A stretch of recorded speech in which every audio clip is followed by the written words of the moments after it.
भाग दो, जंगल का शार्प टेंट के बाहर।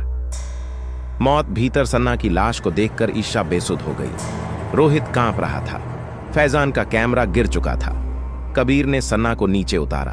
उसकी आंखें अब भी खुली थीं, लेकिन ऐसा लग रहा था जैसे वह किसी अनदेखे भय को अब भी देख रही हो।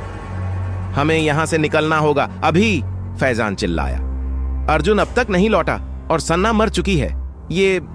ये सब कोई जानवर नहीं कर सकता, रोहित रोते हुए बोला। तभी ईशा ने अचानक सर उठाया और धीमे स्वर में कहा, मैंने उसे देखा।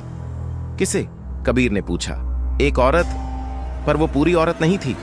उसका चेहरा इंसानों जैसा था, लेकिन पैर उल्टे थे और उसकी पीठ से सांप लिपटे हुए थे। बकवास है ये, कबीर चिल्लाया। नहीं, ईशा कांपते हुए बोली, वो हमें देख रही थी जब सना मरी।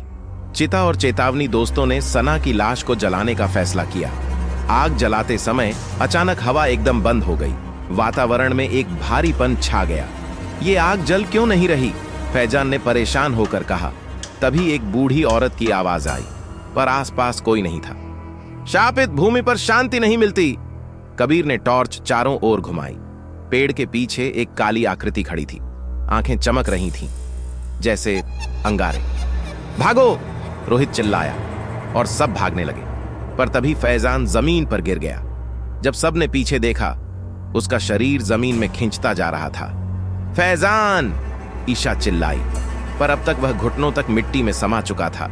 उसने एक आखिरी बार कहा, वो जमीन के नीचे है, मेरी आंखें फाड़ रही हैं। फिर वो मिट्टी में समा गया, जैसे कभी था ही नहीं। बचे सिर्फ 3 अब बचे थे, कबीर, रोहित और ईशा। वे जंगल के बाहर जाने की कोशिश करने लगे, लेकिन हर रास्ता वहीं आकर खत्म हो जाता जहां वे पहले थे। ये कैसे हो सकता है? कबीर बोला। हम फंस चुके हैं, ईशा ने कांपते हुए कहा। यह जगह अब हमें छोड़ने नहीं देगी। तभी रोहित की आंखें ऊपर की ओर उठ गईं। उसने देखा, पेड़ की शाखाओं पर दर्जनों इंसानी सिर लटक रहे थे। ये सब इंसान हैं। रोहित ने उल्टी कर दी। हर सिर की आंखें खुली थीं और वे उन्हें घूर रहे थे। बन बीबी नहीं, बन छाया। ईशा ने अचानक अपनी दादी की कही एक बात याद की। सुंदरबन की रखवाली कभी बोन बीबी करती थी, पर कुछ दशक पहले उसकी छाया, बान छाया, जंगल की सत्ता छीनकर खुद रानी बन बैठी। बन छाया इंसानों से नफरत करती है। वह न तो पूरी आत्मा है, न इंसान, बल्कि जंगल का प्राचीन श्राप है। वो आत्माओं को कैद करती है और उनके डर से खुद को मजबूत बनाती है। कबीर की हार। अचानक कबीर ने जमीन पर एक त्रिकोण जैसी आकृति देखी। ये क्या है? उसने कहा और बिना सोचे हाथ रखा। तभी जमीन से हाथ निकला, जैसे कोई कब्र से बाहर आ रहा हो। कबीर का पूरा शरीर जमने लगा। उसकी आंखें बाहर की ओर निकल गईं। उसने एक चीख मारी और उसी जगह पत्थर बन गया। ईशा और रोहित ने देखा, कबीर अब एक मूर्ति था और उसकी आंखें अब भी देख रही थीं। अंतिम शिकार अब बचे थे सिर्फ ईशा और रोहित। हमें मंत्र याद है, ईशा ने कहा। मेरी दादी ने एक पुरानी वाणी दी थी जो बनछाया को शांत कर सकती है। पर रोहित गायब था। रोहित, उसने पुकारा। एक आवाज आई, मैं यहां हूं। पर वो आवाज रोहित की नहीं थी, सिर्फ उसकी नकल थी। और जब उसने पीछे मुड़कर देखा, रोहित की लाश एक पेड़ से उलटी लटकी हुई थी और नीचे खड़ी बनछाया अपना चेहरा चीर रही थी। उसके अंदर से रोहित का चेहरा झांक रहा था। अंतिम प्रहार। ईशा ने अपने दुपट्टे में बंधी हुई तुलसी और राख निकाली। जैसे ही बनछाया उसकी ओर बढ़ी, ईशा ने मंत्र पढ़ना शुरू किया।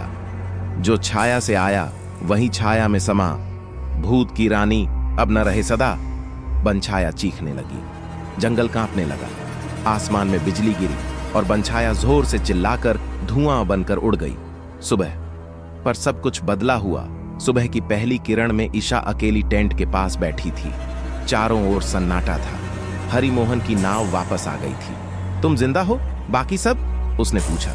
ईशा कुछ नहीं बोली, बस कैमरा उसकी गोद में पड़ा था। कैमरे के अंदर आखिरी वीडियो चला और उस वीडियो में ईशा अकेली जंगल में नहीं थी। उसके पीछे अब भी कोई चल रहा था। समाप्त या नहीं, सुंदरबन की छाया कभी पूरी तरह खत्म नहीं होती। जो एक बार जंगल की सांसों में समा जाता है, वो दोबारा इंसान नहीं रहता।